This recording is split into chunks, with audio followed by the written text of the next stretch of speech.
Il existe un interrupteur chimique dans le corps masculin qui lie la confiance au désir. C'est une voie hormonale puissante qui alimente non seulement la fonction sexuelle, mais aussi l'étincelle même de l'intimité. Ce sentiment de vitalité qui nous connecte aux autres, cet interrupteur est délicat et finement réglé par un équilibre biochimique que nous commençons à peine à comprendre dans toute sa complexité. Quand il fonctionne correctement, il est invisible, agissant en arrière-plan pour soutenir l'humeur, l'énergie et la libido. Mais lorsqu'il est perturbé, même de manière subtile, les conséquences peuvent se répercuter sur tous les aspects de la vie d'un homme, bien au-delà de la simple mécanique physique. Un médicament pris par des millions d'hommes, souvent pour quelque chose d'aussi courant que la perte de cheveux ou une gêne urinaire, agit en modifiant intentionnellement cette voie. Le plus dangereux, le changement peut être si graduel, si insidieux, que beaucoup d'hommes ne remarquent pas que l'interrupteur a été mis en veilleuse avant que leur relation ne soit déjà dans le noir. Ils accusent le stress du travail, ils accusent la fatigue, ils accusent le passage des années, sans jamais soupçonner que la réponse pourrait se trouver dans leur armoire à pharmacie. Et quand ils le réalisent enfin, leur plus grande peur est une question simple et terrifiante. Peut-on réactiver cet interrupteur? Je suis le docteur Élise Fournier.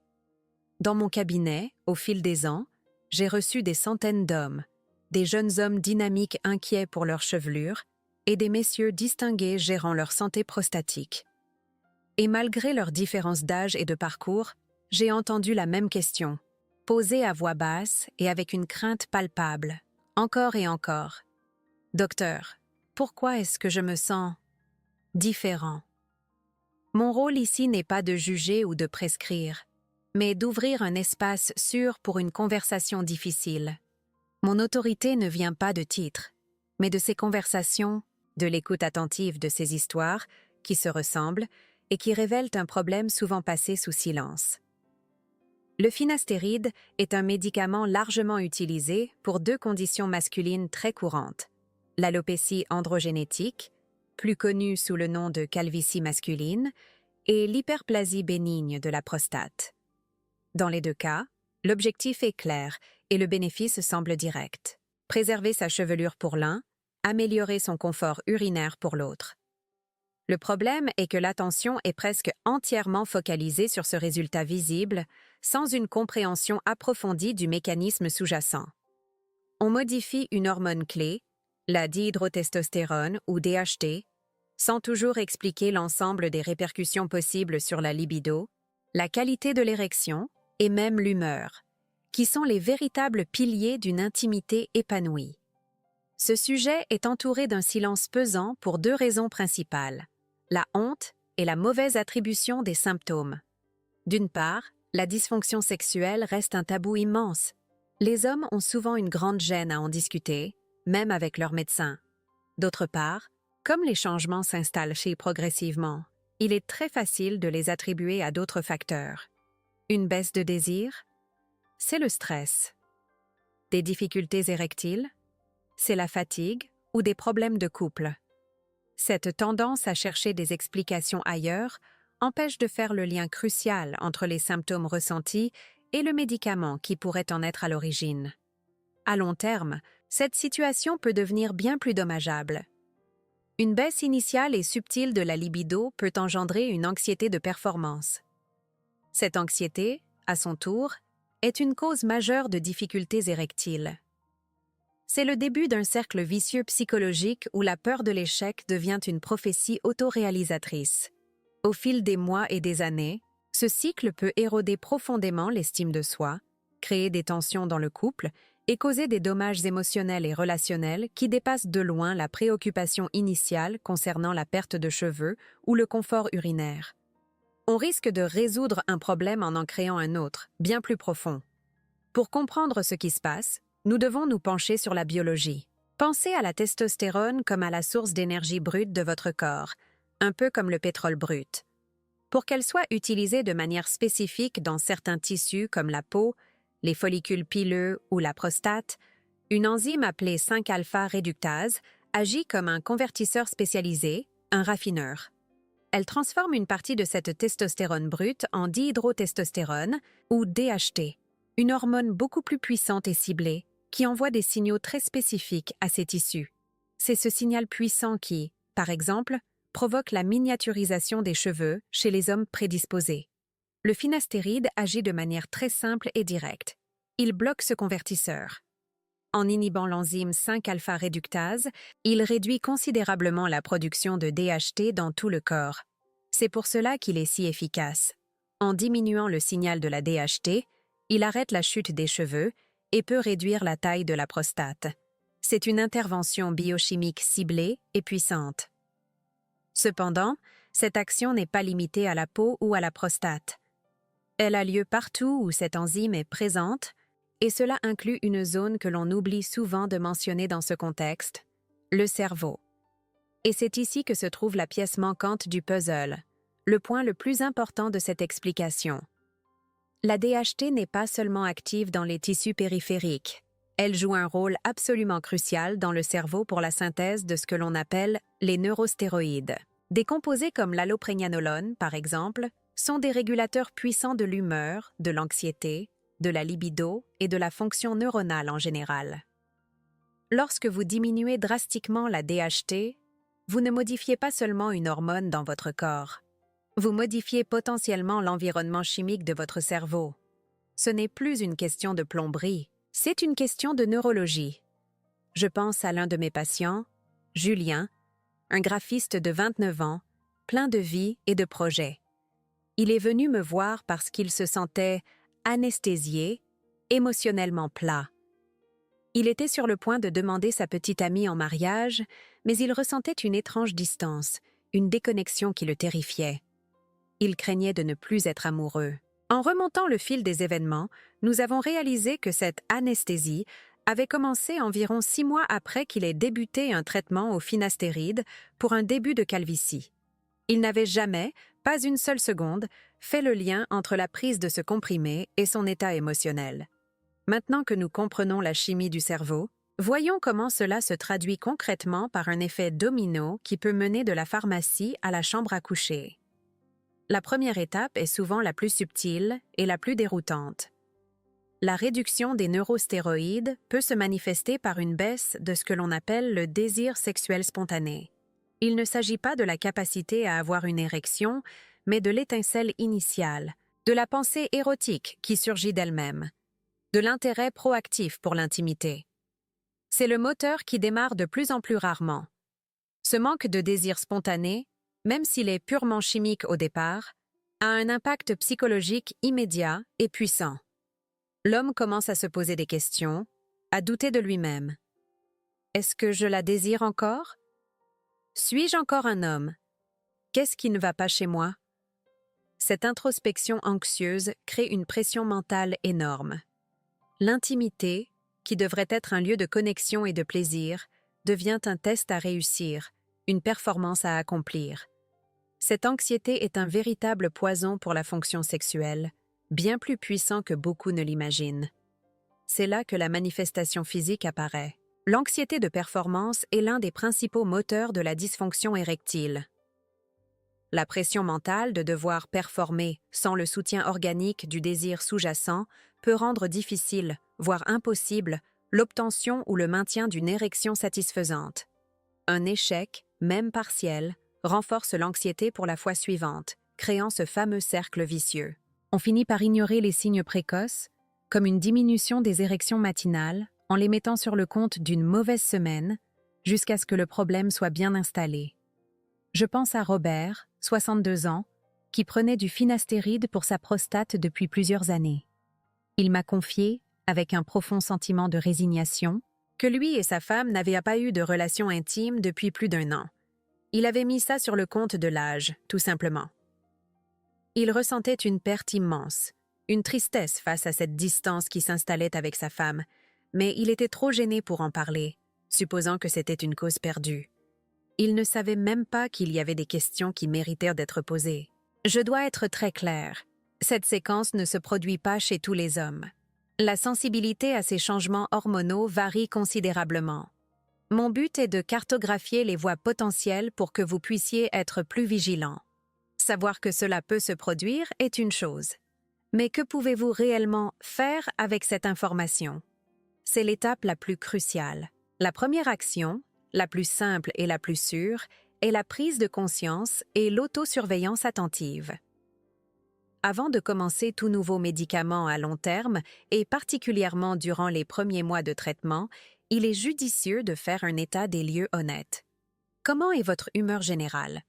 Votre niveau d'énergie? Votre libido?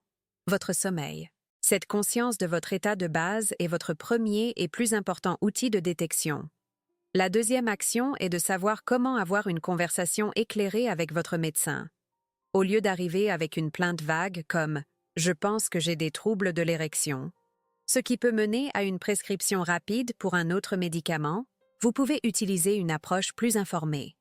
Par exemple, « Docteur, j'ai commencé le finastéride il y a 3 mois. Depuis, j'ai remarqué une baisse significative de ma libido et un changement d'humeur. Je me suis renseigné sur ses effets potentiels sur les neurostéroïdes et j'aimerais discuter avec vous pour savoir si cela pourrait être lié et explorer ensemble mes options. » La troisième action consiste à adopter une perspective globale. La santé sexuelle est incroyablement complexe et multifactorielle. Bien que ce médicament puisse être un facteur clé dans certains cas, il est également essentiel de prendre en compte tous les autres aspects de votre vie. Le sommeil, le niveau de stress, l'alimentation, l'exercice physique, la consommation d'alcool et la dynamique de votre relation jouent tous un rôle majeur. Une conversation approfondie avec un professionnel de santé examinera toujours la situation dans son ensemble pour ne négliger aucune piste et vous offrir une prise en charge complète. Permettez-moi de le dire de la manière la plus claire et la plus ferme qui soit. Vous ne devez jamais arrêter ou modifier la dose d'un médicament qui vous a été prescrit sans en avoir discuté et obtenu l'accord de votre médecin prescripteur. Les informations que je partage aujourd'hui sont destinées à enrichir cette conversation, à vous donner les outils pour poser les bonnes questions et être un partenaire actif dans votre propre santé. Elles ne doivent en aucun cas remplacer un avis médical personnalisé. C'est une règle de sécurité absolue et non négociable. Nous avons donc couvert les 3 piliers essentiels pour comprendre cette question complexe. D'abord, l'interrupteur biologique. Ce lien entre le finastéride, la DHT et la chimie de votre cerveau via les neurostéroïdes. Ensuite, l'effet domino, cette réaction en chaîne qui peut transformer un changement chimique subtil en difficultés psychologiques et physiques bien réelles. Et enfin, le pouvoir de la prise de conscience éclairée, qui vous permet d'aborder ce sujet de manière constructive avec votre médecin. L'objectif n'est jamais de créer la peur, mais de remplacer la confusion et la honte par la clarté. Votre santé intime est une partie vitale de votre bien-être général, et vos préoccupations à ce sujet sont toujours valables et méritent d'être entendues sans jugement.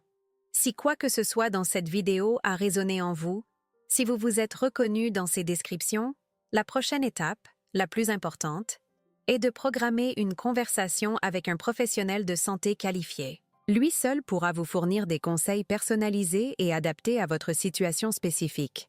Si cette explication vous a apporté de la valeur, un « j'aime » sur la vidéo aide d'autres hommes à trouver cette information.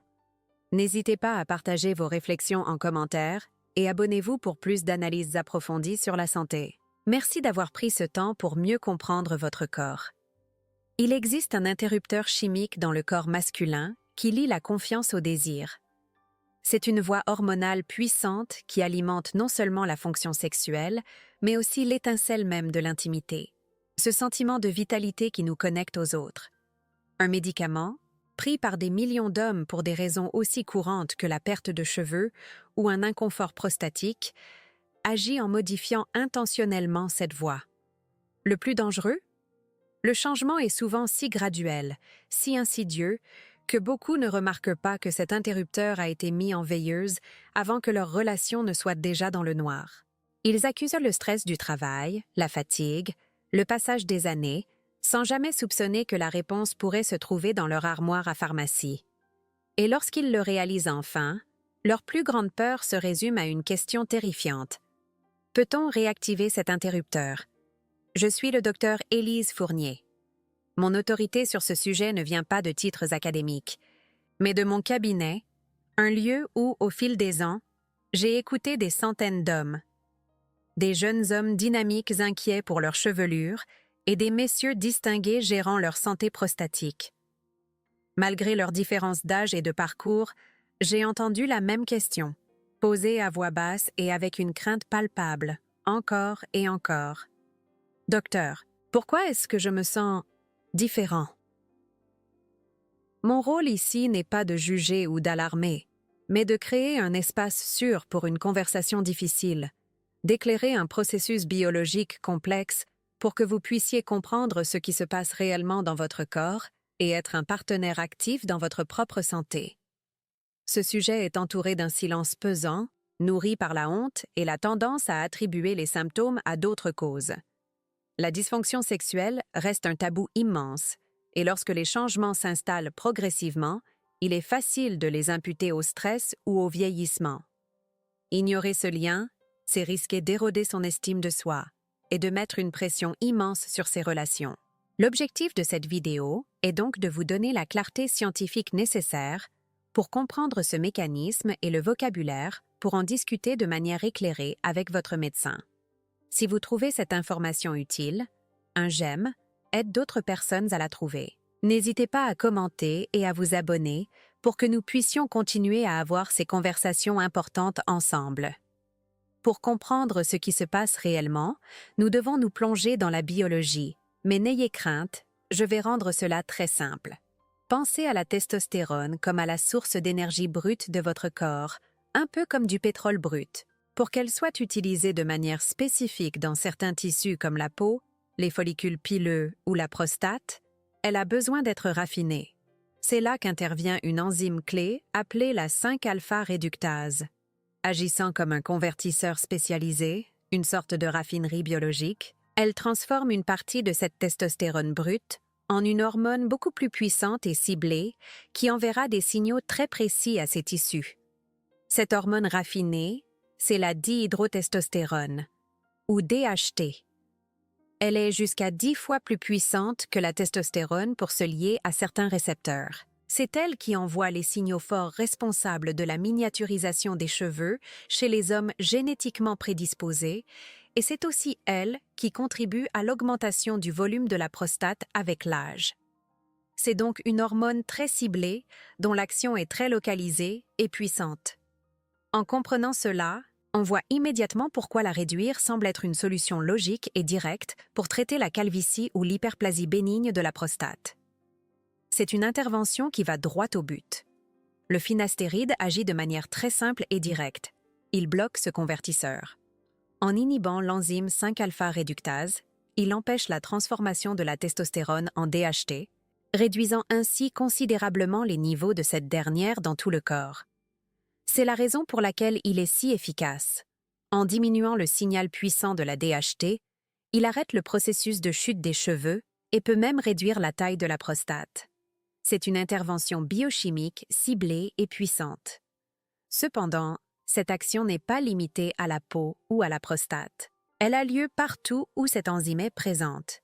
Et cela inclut une zone que l'on oublie bien trop souvent de mentionner dans ce contexte. Et c'est ici que se trouve la pièce manquante du puzzle, le point le plus important de cette explication. Le cerveau est l'un des organes où l'enzyme 5-alpha-réductase est la plus active. La DHT n'est pas seulement active dans les tissus périphériques. Elle joue un rôle absolument crucial dans le cerveau pour la synthèse de ce que l'on appelle les neurostéroïdes.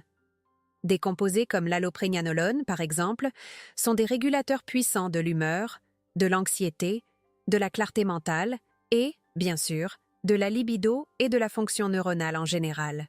Ces substances sont fondamentales à notre sentiment de bien-être et de vitalité. Lorsque vous diminuez drastiquement la DHT dans votre organisme en prenant ce médicament, vous ne modifiez pas seulement une hormone dans votre corps, vous modifiez potentiellement l'environnement chimique de votre propre cerveau.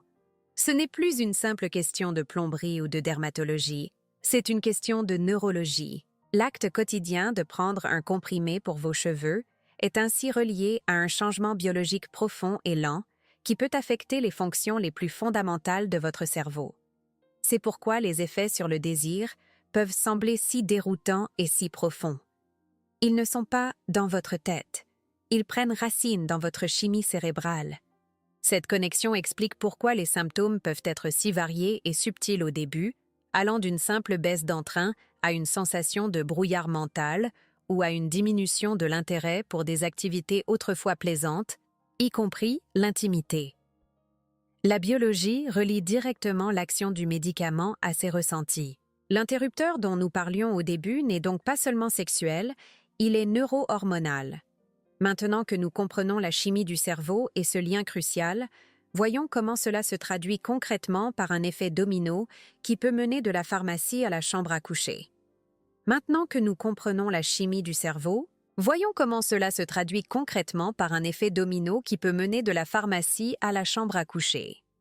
La première étape est souvent la plus subtile et la plus déroutante, car elle ne touche pas à la mécanique, mais à l'intention. La réduction des neurostéroïdes, ces régulateurs de l'humeur et du désir, peut se manifester par une baisse de ce que l'on appelle le désir sexuel spontané. Il ne s'agit pas de la capacité physique à avoir une érection, mais bien de l'étincelle initiale, de la pensée érotique qui surgit d'elle-même au cours de la journée, de l'intérêt proactif pour l'intimité. C'est le moteur de la voiture qui, au lieu de démarrer au quart de tour, commence à hésiter de plus en plus souvent. Ce manque de désir spontané, même s'il est purement chimique à son origine, a un impact psychologique immédiat et puissant. L'homme commence à se poser des questions, à douter de lui-même et de son couple. Est-ce que je la désire encore? Suis-je encore un homme? Qu'est-ce qui ne va pas chez moi? Cette introspection anxieuse crée une pression mentale énorme et transforme la nature même de l'intimité.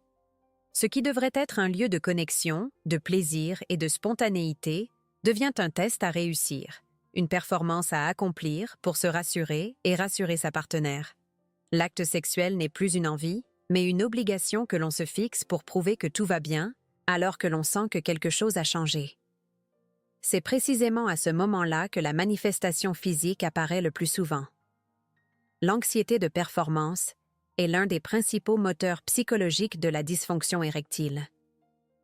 La pression mentale de devoir performer sans le soutien organique du désir sous-jacent peut rendre difficile, voire impossible, l'obtention ou le maintien d'une érection satisfaisante. Un échec, même partiel, ne fait que renforcer l'anxiété pour la fois suivante, créant ce fameux cercle vicieux où la peur de l'échec devient une prophétie auto-réalisatrice. L'esprit, focalisé sur la crainte de ne pas être à la hauteur, empêche le corps de répondre naturellement. L'une des erreurs les plus communes que j'observe est d'ignorer les signes les plus précoces et les plus discrets de ce processus. Une diminution de la fréquence des érections matinales, par exemple, n'est pas un détail anodin, c'est un indicateur physiologique important. Un manque de pensée sexuelle spontanée au cours de la semaine n'est pas forcément juste un signe de fatigue. Trop souvent, ces premiers signaux sont balayés d'un revers de la main, attribués à une mauvaise semaine, au stress du travail ou à un simple coup de fatigue. En ne prêtant pas attention à ces changements subtils, on laisse le cercle vicieux s'installer et se renforcer jusqu'à ce que le problème devienne trop important pour être ignoré. Je pense à Robert, 62 ans, qui prenait du finastéride pour sa prostate depuis plusieurs années. Il m'a confié avec un profond sentiment de résignation que lui et sa femme n'avaient pas eu de relation intime depuis plus d'1 an. Il avait mis ça sur le compte de l'âge, tout simplement. Il ressentait une perte immense, une tristesse face à cette distance qui s'installait avec sa femme, mais il était trop gêné pour en parler, supposant que c'était une cause perdue. Il ne savait même pas qu'il y avait des questions qui méritèrent d'être posées, des liens qui pouvaient être explorés. Son histoire illustre parfaitement la souffrance silencieuse qui naît de la honte et de l'attribution erronée des symptômes. Je dois être très clair sur un point essentiel. Cette séquence d'événements ne se produit pas systématiquement chez tous les hommes qui prennent ce médicament. La sensibilité individuelle à ces changements hormonaux varie considérablement d'une personne à l'autre. Mon objectif ici n'est pas de vous alarmer, mais de cartographier les voies potentielles pour que vous puissiez être plus vigilants et mieux informés. Il s'agit de vous donner une grille de lecture pour comprendre ce qui pourrait se passer dans votre corps. Si quoi que ce soit de tout cela vous semble familier, Il est absolument essentiel que vous en parliez ouvertement avec votre médecin prescripteur. C'est la seule démarche sûre et appropriée. Savoir que cela peut se produire est une chose. Mais que pouvez-vous réellement faire avec cette information? C'est l'étape la plus cruciale. La première action, la plus simple et la plus sûre, est la prise de conscience et l'autosurveillance attentive. Avant de commencer tout nouveau médicament à long terme, et particulièrement durant les premiers mois de traitement, il est judicieux de faire un état des lieux honnête. Comment est votre humeur générale, votre niveau d'énergie, votre libido, votre sommeil? Tenir un simple journal de bord mental ou écrit de ces aspects vous donne une base de référence. Cette conscience de votre état initial est votre premier et plus important outil de détection, transformant des impressions vagues en observations concrètes que vous pourrez partager. La deuxième action est de savoir comment avoir une conversation éclairée avec votre médecin.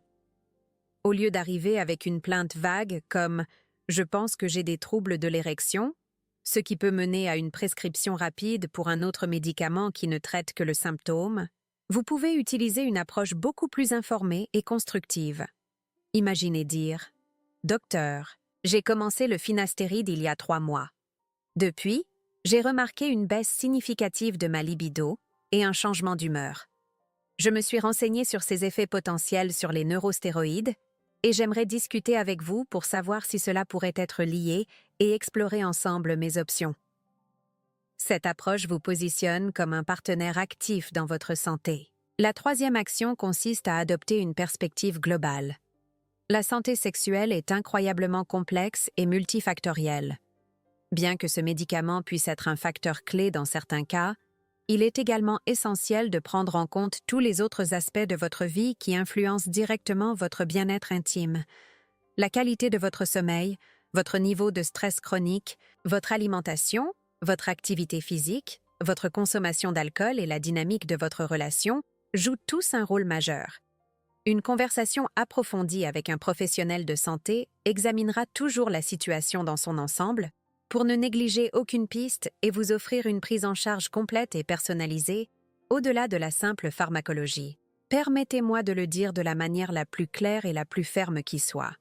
Vous ne devez jamais arrêter ou modifier la dose d'un médicament qui vous a été prescrit sans en avoir discuté et obtenu l'accord de votre médecin prescripteur. Les informations que je partage aujourd'hui sont destinées à enrichir cette conversation, à vous donner les outils pour poser les bonnes questions et être un partenaire proactif dans le suivi de votre propre santé. Elles ne doivent en aucun cas remplacer un avis médical personnalisé et une évaluation clinique complète. C'est une règle de sécurité absolue et non négociable pour votre bien-être. Votre médecin est votre allié le plus important dans cette démarche. Nous avons donc couvert les 3 piliers essentiels pour comprendre cette question complexe. D'abord, l'homéointerrupteur biologique. Ce lien entre le finastéride, la DHT et la chimie de votre cerveau via les neurostéroïdes. Ensuite, l'homéoeffet domino. Cette réaction en chaîne qui peut transformer un changement chimique subtil en difficultés psychologiques et physiques bien réelles. Et enfin, le pouvoir de la prise de conscience éclairée, qui vous permet d'aborder ce sujet de manière constructive avec votre médecin. L'objectif n'est jamais de créer la peur, mais de remplacer la confusion et la honte par la clarté. Votre santé intime est une partie vitale de votre bien-être général, et vos préoccupations à ce sujet sont toujours valables et méritent d'être entendues sans jugement.